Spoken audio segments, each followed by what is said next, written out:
Welcome to the Tech Egg. Don't get scrambled. Enjoy the video. Hello everyone. In this video, I will explain how to use a bottom navigation bar in Android Studio, step by step. First, you'll want to create a brand new Android Studio project, selecting the Empty Views activity template.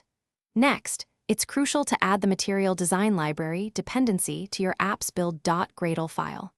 This library provides the bottom navigation view component, which is essential for creating these navigation bars. Remember, these bars are best for navigating between 3 to 5 main sections of your application. Now, let's move to designing the layout in your activity main. XML file. You'll add a bottom navigation view element, typically setting its width to match parent and its height to wrap content or a specific value, such as 75 density-independent pixels.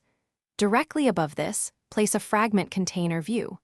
This container will dynamically display your different screen content. Make sure the fragment container view is configured to fill all available vertical space above your new bottom navigation bar.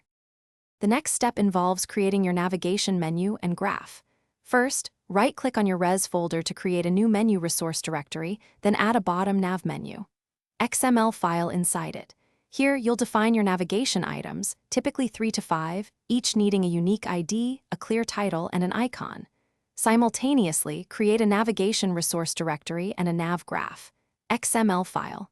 Within this graph, add your fragments as destinations, ensuring their ID precisely match your menu item ID for seamless linking.